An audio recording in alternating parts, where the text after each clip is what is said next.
आज मैं आपको एक कहानी बताने जा रहा हूँ। वह प्रभु श्री राम के बारे में है। वह कहानी ही नहीं बल्कि हमें जीवन जीने का सही तरीका भी बताती है। तो चलो दोस्तों, इसी छोटी सी कहानी को हम शुरुआत करते हैं। और शुरुआत करने से पहले एक बात आपको कहना चाहता हूँ कि आपने अभी तक हमारे चैनल को सब्सक्राइब नहीं किया है तो सब्सक्राइब करके बेल आइकन प्रेस कर देना। यह कहानी उस समय की है जब प्रभु श्री राम लंका की ओर आगे बढ़ रहे थे और बीच में एक समुद्र पड़ा और उस समुद्र को पार करने के लिए सभी वानरों ने पत्थरों पर श्री राम लिखकर फेंकना शुरू कर दिया। सभी वानर बड़े बड़े पत्थरों को एक एक करके फेंक रहे थे और वह पुल तैयार हो रहा था। लेकिन दूर पर एक वानर ने देखा कि छोटी सी गिलहरी छोटे छोटे पत्थरों को उठा रही है और उस पर श्री राम लिखकर वहां फेंक रही है। यह देखकर वानर गिलहरी पर मुस्कुराने लगा कि छोटी सी गिलहरी, तू छोटे छोटे पत्थरों को फेंक रही है पानी में, इससे क्या होगा?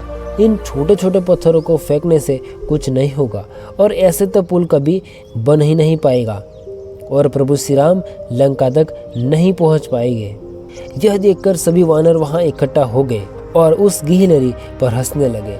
इस घटना को प्रभु श्री राम बहुत गौर से देख रहे थे।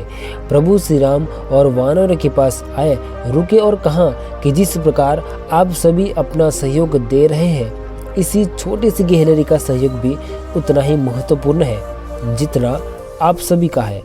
आप सभी जिन बड़े बड़े पत्थरों को फेंक रहे हैं और पुल बना रहे हैं, उन सभी बड़े बड़े पत्थरों को जोड़ने का काम यही गिलहरी द्वारा फेंके गए छोटे छोटे पत्थरों के द्वारा हो रहा है।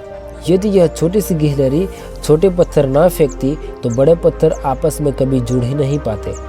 प्रभु श्री राम की यह बातें सुनकर सभी वानरों को उस छोटी सी गिलहरी का सहयोग का एहसास हुआ और सभी ने उस छोटी सी गिलहरी को धन्यवाद दिया।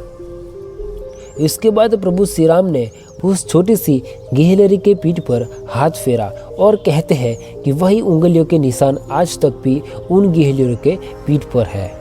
तो दोस्तों, इसी छोटी सी कहानी से हमें यह सीख मिलती है कि हम कई बार अपनी ज़िंदगी में यह सोचकर मदद नहीं करते हैं कि हमारी यह छोटी सी मदद किस इंसान को, किस व्यक्ति को क्या फ़र्क देगी।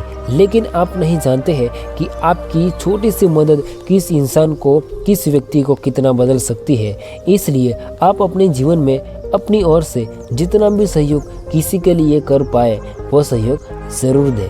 तो दोस्तों, इस कहानी को यहाँ पर ख़त्म करते हैं और कमेंट बॉक्स में जय श्री राम ज़रूर लिख देना।